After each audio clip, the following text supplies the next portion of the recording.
Olá, eu me chamo Edson Pinzon e você está aqui em meu canal no YouTube, dentro da série de vídeos Explorando o IRPJ de Lucro Real. Essa série inicial contém 10 vídeos, mais um vídeo bônus, onde eu vou te apresentar alguns dos relativos mistérios que rondam esse importante regime de tributação e que vem sendo buscado e almejado por empresários e profissionais, tanto por questões de compliance fiscal, mas também, principalmente, a nível de planejamento tributário. É um grande prazer ter você comigo nessa série de vídeos e acompanha o que eu reservei para você através desse vídeo em questão.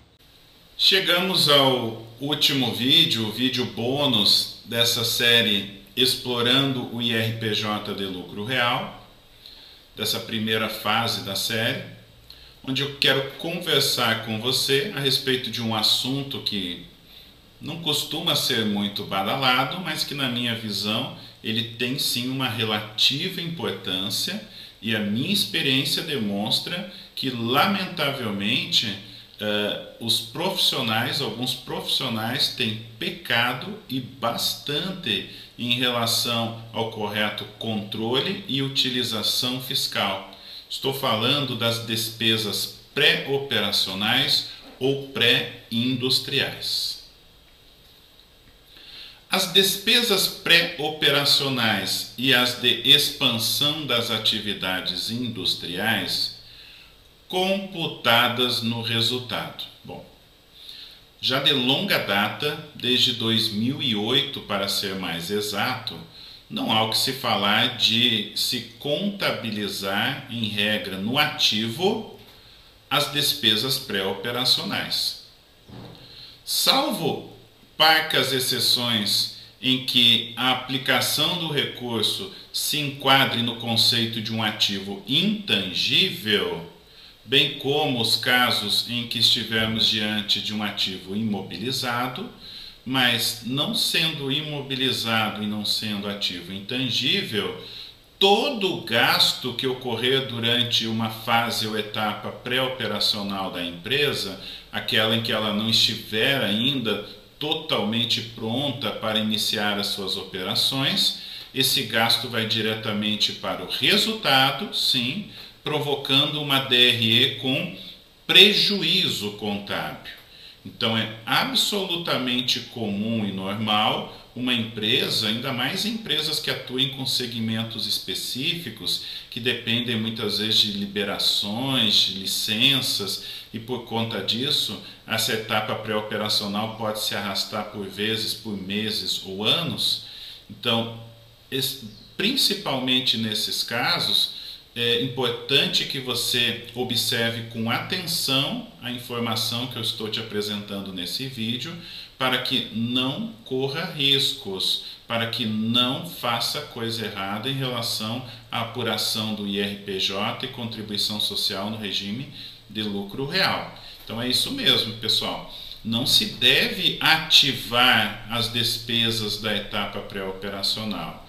Até porque o conceito de ativo, eu vejo isso com você bem batido lá no curso Analista Contábil, o conceito atual de ativo, ele guarda relação com a recuperabilidade.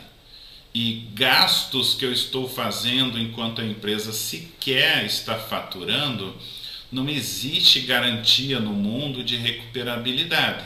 É claro que a tendência é de que, se eu estou fazendo aposta nesse projeto, é de que ao longo dos próximos anos eu naturalmente, por conta de futuros lucros, acabe absorvendo esse prejuízo inicial da fase ou etapa pré-operacional. Tudo isso ocorrerá a nível do teu patrimônio líquido.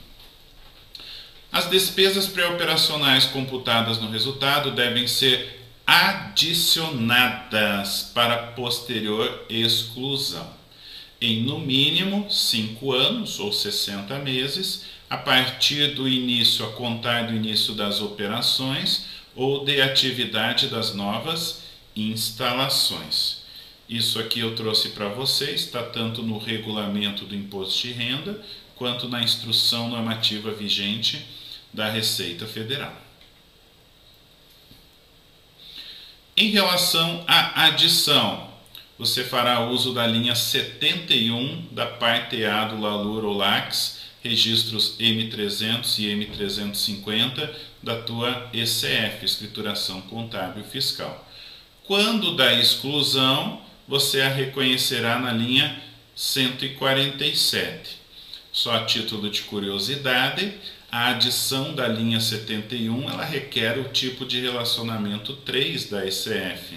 Portanto, o tipo de relacionamento 3, ele necessita que se faça a amarração não apenas com o controle da parte B, mas também com as contas ou saldos contábeis.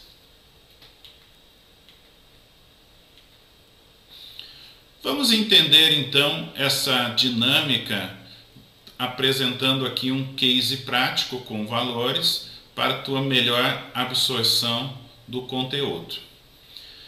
Período 1. Vamos imaginar que seja um ano inteiro. Período 1, fase pré-operacional. Te apresento na coluna da esquerda o jeito errado, sim, e na coluna da direita o jeito certo. Essa questão do jeito errado e jeito certo, claro que você deve fazer o certo, né? O que está na legislação vigente. Nem sempre vai produzir, digamos, uma vantagem ou não para a empresa. Em determinados momentos pode ocorrer uma vantagem para o fisco, em outros uma vantagem para o contribuinte. Mas aqui não estou discutindo a questão da vantagem, e sim do que determina expressamente o regulamento do imposto de renda. Então, na coluna errado, o meu resultado durante o período pré-operacional, ele obviamente é prejuízo, é negativo, 600 mil. O que eu fiz? Simplesmente por desconhecer a obrigatoriedade da adição da despesa pré-operacional, eu deixei isso virar um prejuízo fiscal de 600 mil, portanto, eu encerrei aquele período de ECF e transferi para a conta da parte B como saldo de prejuízo fiscal o fosse. Lembrando que o saldo de prejuízo fiscal, em período subsequente em que haja lucro ou base positiva, ele estará sujeito àquela trava dos 30%, salvo se for atividade rural. E na coluna da direita, a forma correta de se fazer. Eu tive um prejuízo contábil de 600 mil e vou adicioná-lo integralmente, porque é que eu considerei que todo o período é pré-operacional, vou adicioná-lo na linha 71 da parte A da ECF. Sendo assim, o meu resultado fiscal, o meu lucro real ficou igual a 0. No período seguinte, agora eu tive operação. Então, período 2, início das operações. Inclusive, acabei tendo aqui um cenário de lucro. 240 mil de lucro. Desconsiderando aqui outras adições ou exclusões, apenas para facilitar a visualização e a compreensão, veja que na coluna errado, eu carreguei esse 240 mil antes da compensação de prejuízos fiscais de períodos anteriores. Eu tinha incorretamente controlado na parte B do LALUR aqueles 600 mil de prejuízo fiscal. Eu tenho aqui uma base positiva antes da compensação de 240 mil. Eu faço a seguinte matemática, 240 mil vezes a trava de 30% e comparo com o saldo existente na parte B. Dos dois valores eu utilizarei o menor. 240 mil vezes 30% resultou em 72 mil, comparei com 600 mil, o menor entre os dois é 72 mil, portanto foi compensado 72 mil, chegando-se assim a uma base de cálculo do IRPJ e da CSL, ou seja, o lucro real, de 168 mil reais. Porém, essa base é incorreta. O que é o correto? O correto é eu me valer de uma exclusão na linha 147, correspondente aqui, considerando que seja um ano cheio, 12 meses, equivalente a 1/5 ou 20% do valor que inicialmente eu adicionei e controlei na parte B. 600 mil dividido por 5 resultou em 120 mil. Portanto, eu parti de um lucro líquido contábil de 240 mil, procedi uma exclusão de 120 mil, resultando assim uma base de cálculo do IRPJ e da CSL de 120 mil. Veja que nesse meu exemplo hipotético, você fazer da forma errada também estaria pagando mais imposto de renda e contribuição social. Mas nem sempre vai ocorrer dessa forma. Eu já vi situações inversas em que a forma errada estava, abre aspas, mais benéfica do que a forma correta.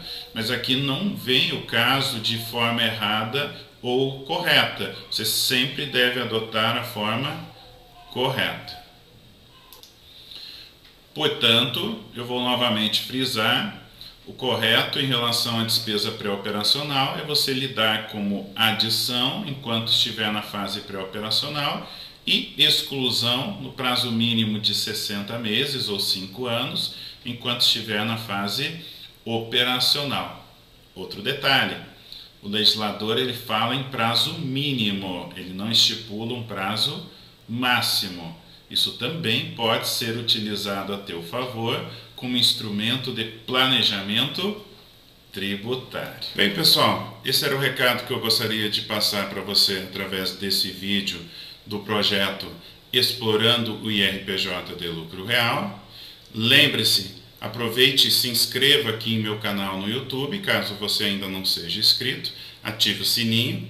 Siga-me também nas redes sociais. Lá você me encontra pelo meu nome completo, Edson Remy Pinzon, e acompanhe aí os meus cursos e projetos a nível presencial ou online.